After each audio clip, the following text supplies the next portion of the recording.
E aí pessoal, tudo bom com vocês? Então, a gente vai continuar o conteúdo da aula passada, que a gente estava relacionando derivadas com crescimento e decrescimento de funções, tá? Então a gente vai ver ainda alguns resultados e também a definição de máximo e mínimo local e global hoje, tá certo? Então, vamos nessa!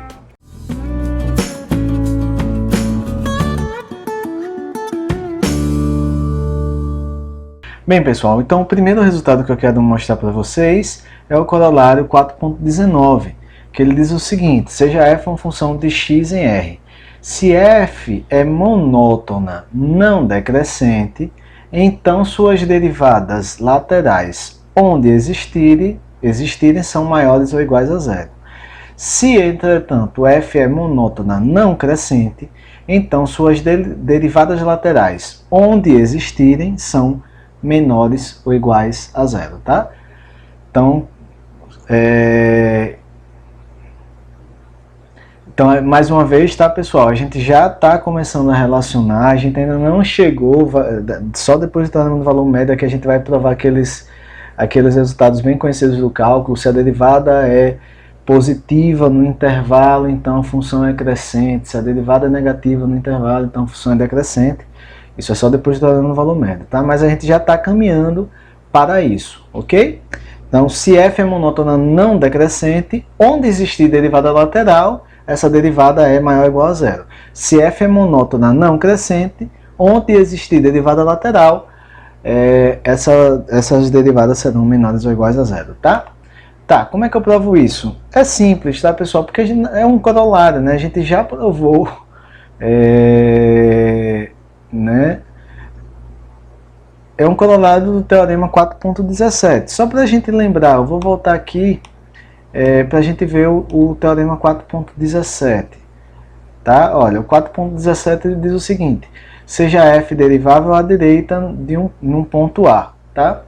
Se a derivada à direita é negativa, tá? Dá uma ideia de decrescimento, então existe um delta, tá? O que? Se x está no domínio e A é menor que x, que é menor do que A mais delta, porque eu peguei a direita, né? Então tá maior porque eu peguei a direita, mas aí como a derivada é negativa, então quando eu aplico f, né, inverto o sinal, eu tenho uma ideia de decrescimento aqui, tá? Mas não, eu não estou dizendo que a função é decrescente no intervalo, me dá uma ideia de decrescimento, tá? Eu já expliquei isso na aula anterior, tá? Ok, então vamos provar lá. Então, suponha por absurdo que a função f é monótona decrescente, não decrescente, e que a derivada à direita de A é negativa em algum ponto. Poderia ser a derivada à esquerda de A. A questão é que o teorema diz: se é monótona não decrescente, onde existir derivada lateral, ela deve ser maior ou igual a zero. Então eu vou supor por absurdo que ela é monótona não decrescente e vou supor que alguma derivada lateral é negativa. Eu estou pegando a direita, poderia ter sido a esquerda, mas a questão é que eu vou supor que é negativa para eu chegar em algum absurdo, beleza? Ok, então pelo teorema 4.17, que foi o que eu acabei de provar, como a derivada, eu estou supondo que a derivada à direita em A é negativa, então existe um delta, tá o quê? Para x em x, né, para x no domínio, se A é menor que x é menor do que A mais delta, isso implica que, né, derivada negativa, pelo teorema 4.17, A é menor do que x, eu aplico f, vai dar f de A maior do que f de x. Mas olha, isso já contradiz a hipótese da f ser monótona não decrescente. Beleza? Porque tem dois camaradas aqui, A menor do que x, que quando eu aplico f, dá f de A maior do que f de x. Né? Se é monótona não decrescente, isso deveria acontecer para todo isso aqui, olha. Monótona não decrescente, eu deveria ter isso aqui, para todo A e x no domínio, beleza? Deveria ter isso aqui, mas eu peguei um A e um x no domínio, que quando eu apliquei f, né, teve um f de A maior do que f de x. Então essa f não é monótona não decrescente, o que contradiz minha hipótese, tá? O que gerou a hipótese foi supor que esse camarada aqui é negativo, beleza? Ok. O que gerou a contradição foi supor que esse camarada aqui é negativo. Não me lembro, que eu acho que eu falei alguma besteira aí. O que gerou a contradição Vou supor que esse cara aqui é negativo, então ele é não negativo, ok? A demonstração para o caso da monótona não crescente é similar, beleza? É similar. Tá bom, então vamos seguir. Outro corolário, se A é ponto de acumulação bilateral e F, seja A um ponto de acumulação bilateral, beleza? Do domínio. A no domínio. Se F é derivável em A, com F' de A positivo, então existe um delta positivo, tá ok? Para as quaisquer x e y em x, satisfazendo a seguinte inequação: A menor do que delta, A menos delta menor do que x, menor que A, menor que y, menor do que A mais delta. Isso implica que f de x é menor do que f de A, que é menor do que f de y. Mais uma vez, esse corolário não garante que a função é crescente no intervalo A menos delta, A mais delta. Esse corolário, pessoal, só está juntando os dois primeiros teoremas que a gente provou, né? O primeiro, aqui é A mais delta, o primeiro garante essa parte, o segundo garante essa parte, né? O primeiro garante isso, o segundo garante isso. Beleza? Então esse corolário não está falando nada a mais, ele só está juntando os dois primeiros teoremas, que é o 9, 18, 17, 15 e 16, tá? Ele só está juntando os teoremas 15 e 16 num só. Está fazendo nada demais. Então não vou demonstrá-lo porque ele não está falando nada demais, tá? Ok, vamos lá, pessoal. Então vamos agora definir máximo e mínimo local. Bem, às vezes, pessoal, por exemplo, teve um momento aí que, como eu falei, eu acho que eu falei hipótese no lugar de falar contradição, sei lá. Tá? É porque realmente às vezes eu tô meio cansado, tá? Mas vamos seguindo. Qualquer dúvida, deixa nos comentários, ok? Vamos lá. Definição 4.21. Tá? Seja f uma função de x em R. Dizemos que f possui um máximo local num ponto A do domínio quando existir um delta positivo, tal que f de x é menor do que f de A para todo x no domínio dentro desse intervalo, A menos delta, A mais delta. Veja que a ideia de máximo local é realmente, ele é o máximo, né? Ele é maior ou igual a todo f de x com x no domínio, só que é local. Pertinho de A ele é o máximo, tá certo? Pertinho de A. Eu não fiz desenho, pessoal, porque realmente acaba que, né, a gente... minha análise acaba fazendo pouco desenho, né? Porque veio isso no cálculo, mas a ideia é basicamente assim. Por exemplo, numa função desse tipo, aqui eu teria um máximo local, eu já vou fazendo coisas que eu ainda não provei. Aqui eu teria um máximo local que não é um máximo global, né? Por quê?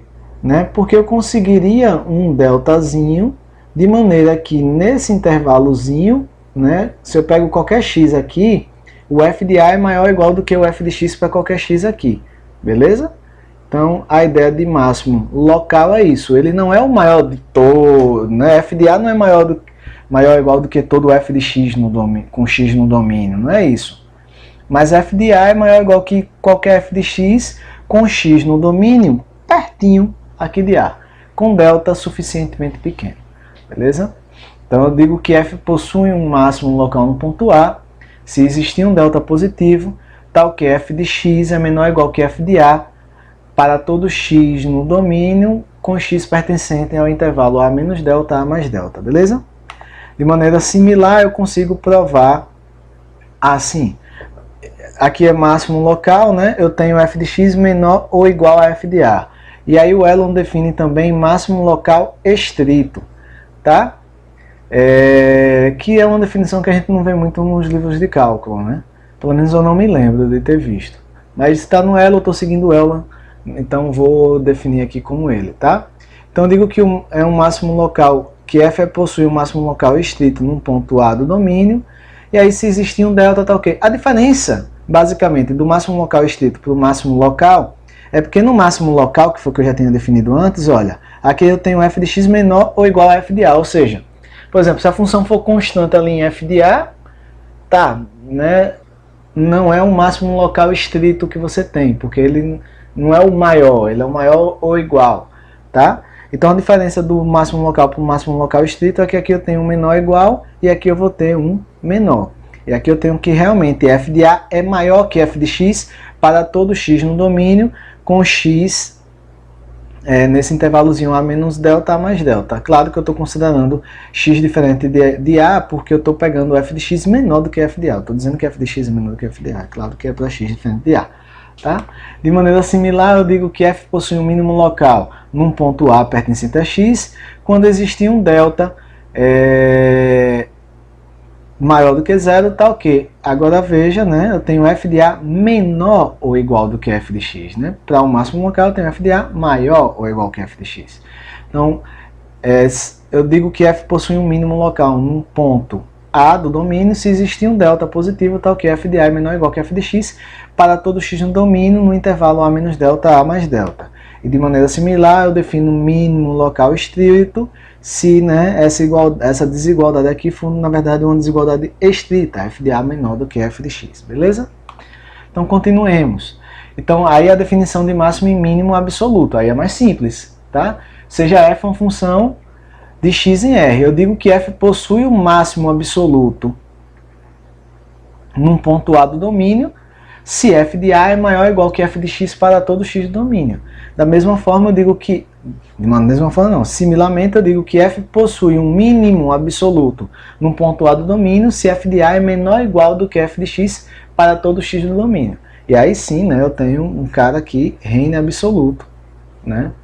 Por exemplo, se eu pego uma função assim, né, com restrito assim, então eu teria aqui um máximo global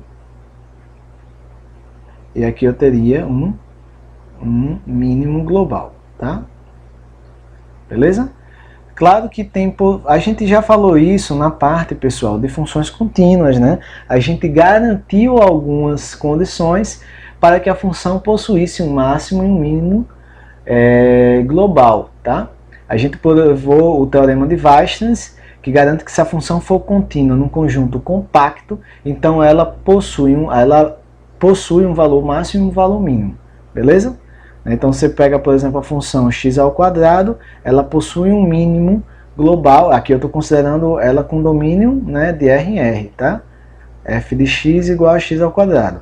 Essa função possui um mínimo global, mas ela não possui um máximo global nem local. Essa função não possui máximo nem local nem global, ok? Beleza. E aí um corolário que vai nos ajudar a gente, né, a definir, por exemplo, ponto crítico, né, ele diz o seguinte: se f é derivável à direita de um ponto de acumulação à direita que pertence a x e possui um máximo local em A, então a derivada à direita de A é menor ou igual a zero. Se f é derivável à esquerda de A e possui um máximo local de A, então a derivada à esquerda de A é maior ou igual a zero. Então, vamos olhar esses dois aqui primeiro, tá? Olha, nos dois casos eu estou considerando que possui um máximo local em A. Beleza? Vamos fazer um desenho aqui. Beleza? Vamos fazer um desenho aqui. Vou pegar aqui, puf. Desenhei. Aqui é só uma ideia, tá, pessoal? Desenhei uma função que tem um máximo local em A. Nesse caso eu desenhei um que tem um máximo global, né? Um máximo local em A. Ponto. Beleza. Veja que ele está dizendo que se ela for derivável à direita de A, então a derivada à direita é menor ou igual a zero. Por quê, pessoal? Preste atenção, se isso é um máximo, quando eu pego valores à direita de A, eu preciso que o f de x seja menor do que o f de A.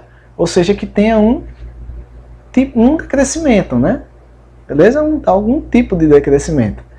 Bem, mas para eu ter esse tipo de decrescimento aqui, né, decrescimento à direita do A. À direita eu preciso de um decrescimento, né? Porque eu pego um x à direita, eu aplico o f, eu preciso que o f de x seja menor do que o f de A. Então, eu aumentei o x aqui, o f de x precisou diminuir, tá? Ou ficar constante, tá? Ou ficar constante. De qualquer forma, a derivada à direita não poderia ser positiva, porque se fosse positiva, eu teria aqui um crescimento em relação ao A em relação ao A, eu teria um crescimento. Então, por isso que ela tem que ser menor ou igual a zero. E é um corolário imediato dos resultados que a gente já provou. Agora, quando eu olho para a esquerda do A, aqui eu preciso ter um crescimento. Ou seja, se eu pego um x aqui agora, eita, torto não.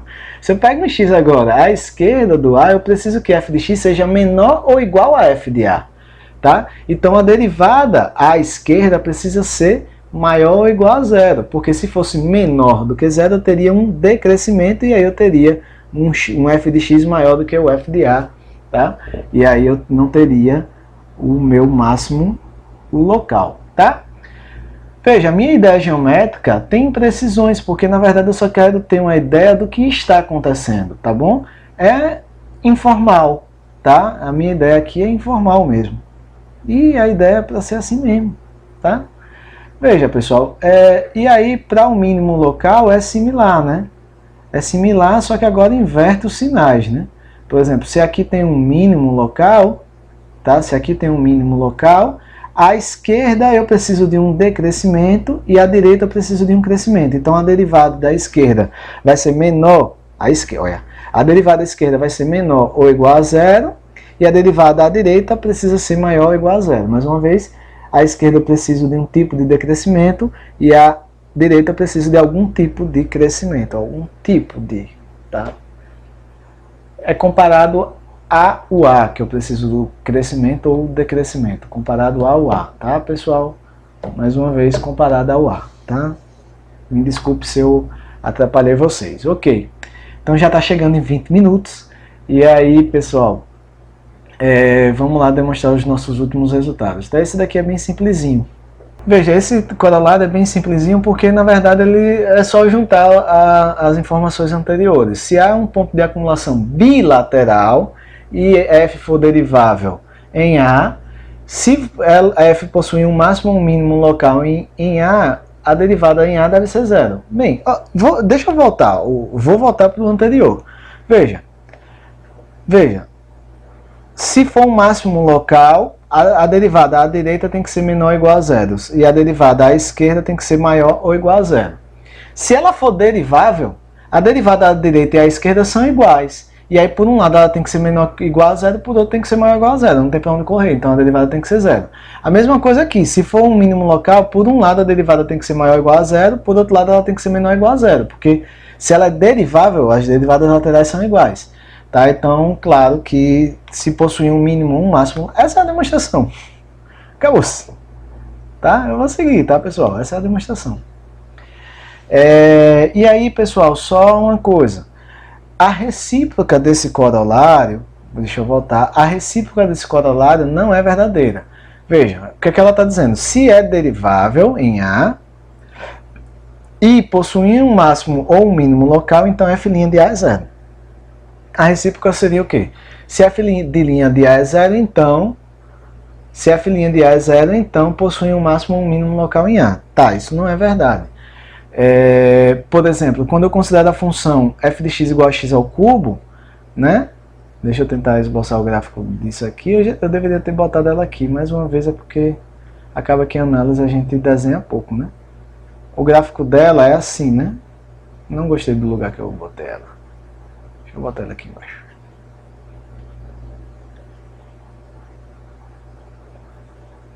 O gráfico da função x ao cubo.